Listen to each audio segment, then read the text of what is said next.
Hi everyone, my name is Michael My name is Anu.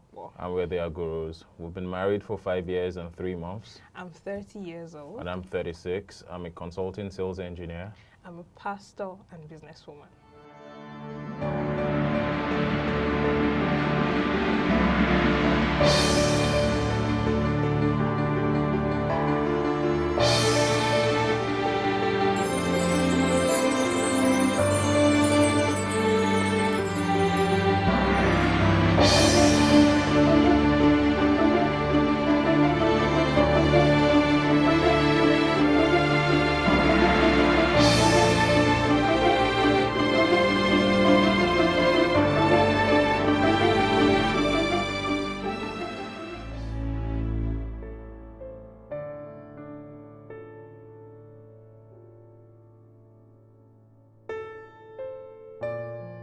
We met, I think, September 2014. Yes. We met at our former company and we're just friends. And I think you were like, it was actually a colleague of mine who was pretty much interested in you, I think, at that Yes. point. And I was actually putting in a good word for him. And he was putting in a bad word for you. Well, and as you would have it, we started dating, I think, December. I think that was like 3 months after that. And we started off pretty much okay. Then you got another job. You moved Yes. to Yes. The you bank. moved to a bank at that point. And the first, I think, hurdle came in the sense that I was on maybe like 60,000 naira. Yes, we both started at 60,000. 60,000. And your new salary was like triple, almost quadruple mine. Yeah. And then the whispers came, oh, she's gone into banking. You know how they do there. And moreover, she's earning more than you are earning. She's going to leave you and stuff like that. And for me, it wasn't much of an issue anyways, because it wasn't like I was intimidated or anything. And we carried on. I think we dated for, another 3 years. Yes, 2014 to early 2017. I proposed to you on Val's Day 2016. And for some funny reason, I'll just shed a little bit of light on that. She's one of the most difficult people to surprise in the whole world. So I think I had you plan My own proposal. So it was actually meant to be you linking two of our friends up who were single, not knowing, obviously they were in on the fact that I wanted to propose to you, and you planned out everything, you picked the restaurant, and the rest is history. Yeah, so I was earning much more. But when you see us together, you wouldn't have known that that was the case, except if we said so. And I think, many people struggle with that, but it wasn't an issue for me. I saw gold in you, and I was ready to dig that gold out and spend your money. So I knew, people talk about Mr. Perspective, or what do they call it, but I think I saw that. I knew that, you had something. It may not have shown at that time, but you had something, and I was ready to, go with you all the way. Yes. Yeah. So I think after we got married, even though we had courted for about 3 years, it was still two different personalities coming together to become one. And I started understanding the whole concept of marriage when there was this persistent issue we had. If maybe you probably did something that upset me then, and you tell me sorry immediately, and I'm like, oh, okay, it's fine, let's move on. But when it was the other way around, it took you like maybe an hour or 2 or 3. And it used to upset me a lot. Yeah. And my friends who were married to were like, yeah, that we always had the same issue. We had the same issue as well. And one day I asked you, I was like, babe, when you offend me or when you upset me and you tell me sorry, I let go immediately. And when it's the other way around, you take time and everything. And you first of all said, hold on, like we're we've got two different personalities. It takes you a longer period of time to process some things and understand that, okay, this person is truly sorry. As against me, they'll be like, okay, you're sorry, okay, fine. And that shed a lot of light. And I was like, hold on, that's true. We're from two different backgrounds with two different ways of thinking and understanding issues. And obviously, my way shouldn't be a standard for how you process and think about things. And I think even from that day, even if we have a misunderstanding, no one is waiting for anybody to say sorry. The next second, we're just talking and we move along. So that was like the first challenge for us when we got married, apart from the fact that I used to dump my socks everywhere in the house. But I think that was the first challenge we had to face. Then the financial issues came up.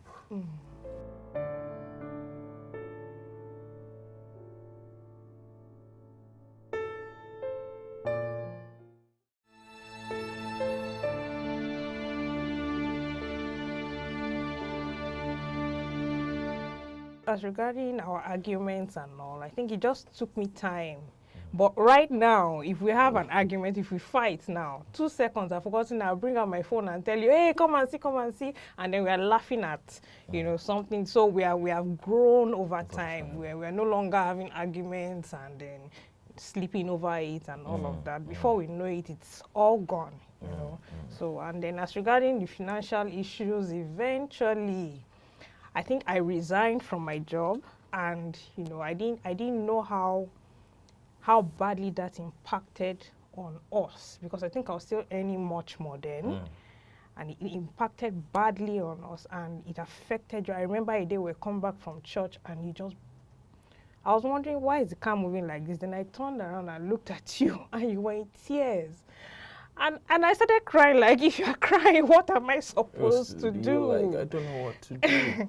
And, the thing was, it was so bad that I used to beg you not to fall ill.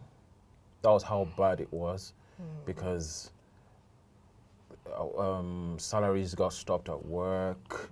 You changed from the bank and started working with the government. And I had never experienced such a thing in my entire life. Like, to the glory of God, things have been so good for me. Like, I had my car when I was in 100 level. I was like doing well. And that was like the first midlife crisis I probably would ever have. And thanks to family, send stuff here, send stuff, but it was really bad. And one thing that also stood out was church. Our church family, yes. Our church family, because I can remember a day, someone from church just spoke to me and said, you know what, God just said I should give you this. And he gave me a check of 50,000 naira. And another time, the pastors just sent another pastor to our house and said, oh yeah, we just want to use this to support you. And for me, at that point, my Yoruba man ego was crushed like completely, because normally I wouldn't ask for anything, but at that point we were like, I would say living, the only thing we had a roof over our head, so the landlord wasn't bothering us because we had paid our rent, but feeding was difficult. And throughout that time, what really stood out for me was the fact that my wife never said one word to anybody. One word. Like, she acted way much older than her age at that point in time. So the financial crisis at that point put us through the first tough time of our relationship. Financially. Financially. For me, I came from, we can relatively call it a humble background. And as the Bible puts it, I've learned how to abound, and I've also learned how to abase. So when there's plenty, I know how to enjoy. But when, there is very little, I learned how to, manage with what I had. And that was why there was no point. You were on the ground. There was no point saying saying anything to you, saying anything negative. It wouldn't have helped matters, you know. So I learned how to, okay, this is what we have. This is what we'll manage it. We'll manage it. And that's why I didn't say anything to anyone. The few people that I could reach out to help, you know, like I said, we had our support system at that point in time. They were there for us. Yes. So I think our support system helped us in that time. It was for a long time. It was like for a year. It was a year, yes. It was a year where we didn't have much, but we had people who would constantly, you know, come in and check on us. I remember a time I messaged my mom. She was trying to get across to me. I didn't want to talk to anyone. And I messaged her. I just sent her a message. Mommy, please, do you know why I'm not talking to anybody? I'm not. And she just left all that she needed to do and she came to cook for us. And, you know, that went a long way. That brought me out of my shell a bit. And I think after that, things got better. You know, you got a better job. And it has been better since then. You know, God has just been faithful to us financially. God has just been faithful.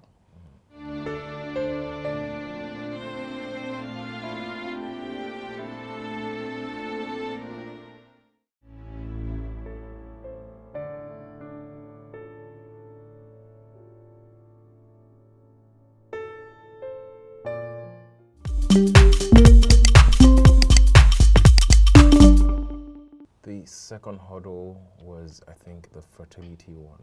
Oh, God. Because, like, I think there's this, should I say, cultural or what kind of standard it is that once you get married, then you need to start having kids immediately.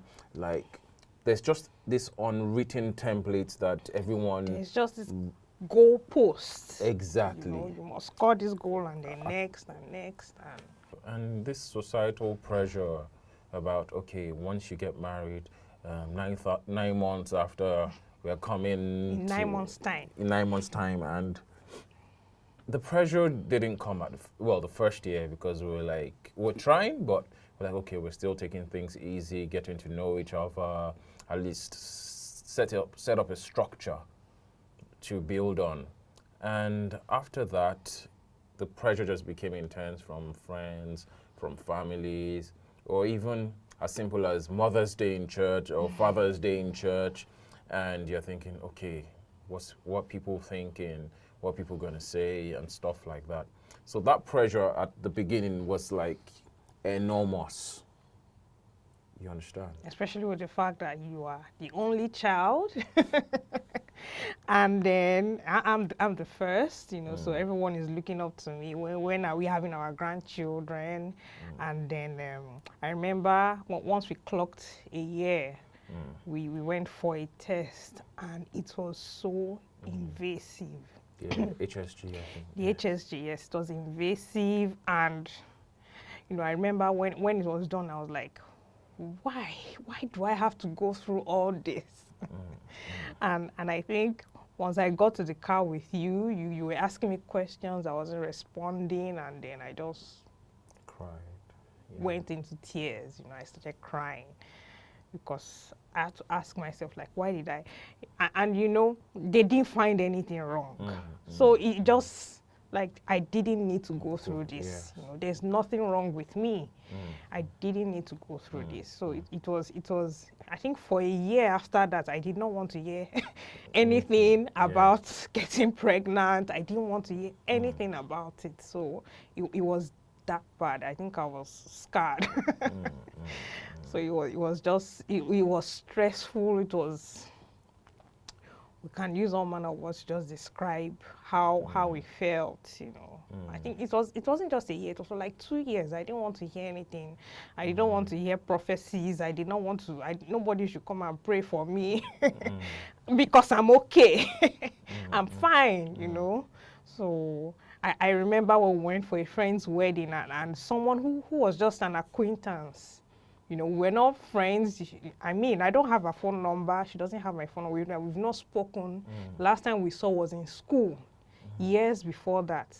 And the first question she asked me was, how far now? How far now? How far, baby? And I looked at her like, what? What is this? And I told her, go and meet my husband. Go and meet my husband, because I mean, how can you don't, we are not best friends, we are not close friends. You're asking me how far. I understand where it's coming from, you know, concern and marriage and culture, but you know, you have no idea what people are going through. And then you just make insensitive statements. And I also think that sometimes, yes, people talk from the right place, but the way they relay the message is just like, in fact, even when it comes to prayer points and stuff like that, in fact, the pressure, the burden that actually puts on you when you call, or you cast, you bind, you do this, you do that, you do this. You bind and lose what is not tied. And at the end of the day, most people forget the fact that when it's time, it's time. When God says it's time, it's time. You understand? And so that pressure was kind of enormous. But one good thing is we stuck together. We never had any misunderstanding or argument about it. And we just agreed, okay, we'll take this one step after the other. And then we were advised to go for IVF. And that was like one of the most difficult procedures I have been through. You know, every morning for about 2 weeks, I'd have to inject myself when I'm not an addict. I'd have to inject myself every morning. And, you know, for you, the only thing you could do was just be there, because you couldn't stand, you know, injecting me, you know, helping me out. So I was just so frustrated throughout that time. And it was difficult. It was difficult. The fact that you're injecting yourself, one. Then second, it's hormones you're dealing with. So an enormous amount of hormones are going into you. So my mood was bad many of the times, you know. And you know, I'm just wondering how you coped with me.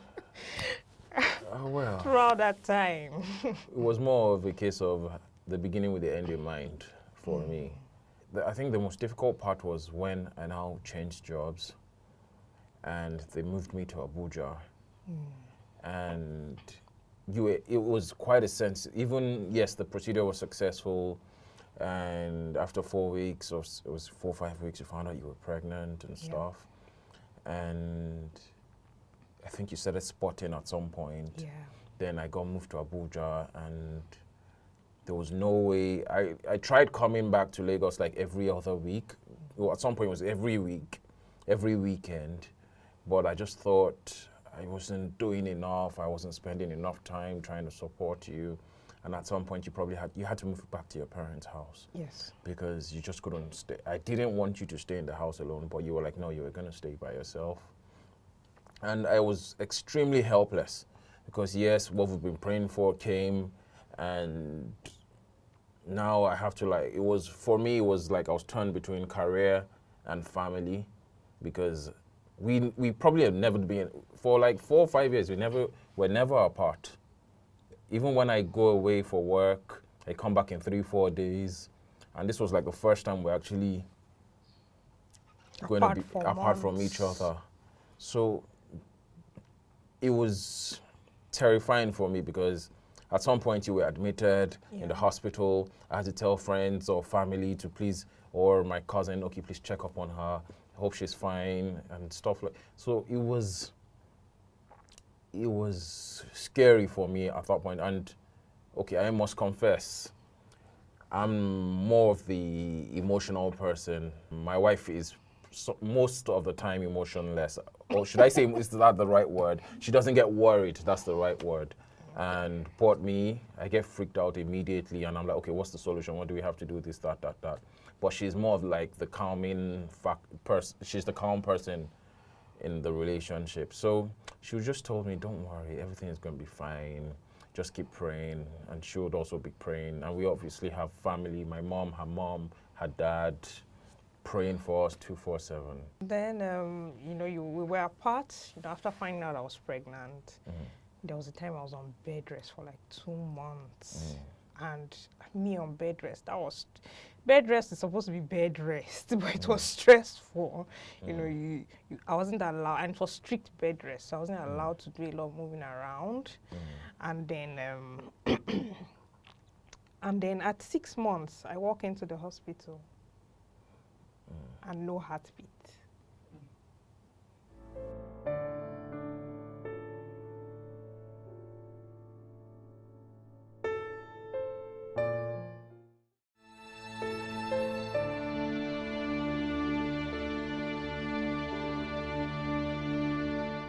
And I remember that day I was on my way to a meeting in Maitama, and she just called me, and she said the baby, they couldn't find a heartbeat, and I just turned back immediately, and it was just straight to Lagos. It was one of, I would say, the worst time of my life, because something we've waited for, prayed for, everything looked perfect, and all of a sudden, and I'm like, where do we start from? And the worst thing for any parent to go through is the death of a child, even unborn or even unborn. And I came back, they gave me time off work. Then, obviously, because the baby was 6 months, they had to now evacuate. It was like a normal birth. Yes, I had to get out the baby. Yes, I had so they had to induce. I was induced, yes. And she was in so much pain, excruciating pain. And when the baby dropped,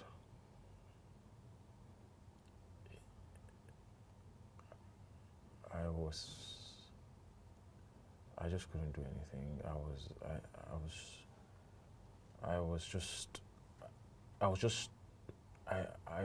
I still don't have words till today. And starting off again from the bottom, like, because now I stayed for a week and I had to go, and that was the worst part. She was like, please don't leave me, please don't go, because I had to go back to work. And I'm one of the most independent persons. I'll tell you, you can leave me at home all alone. But that day, I was like, I don't want you to go.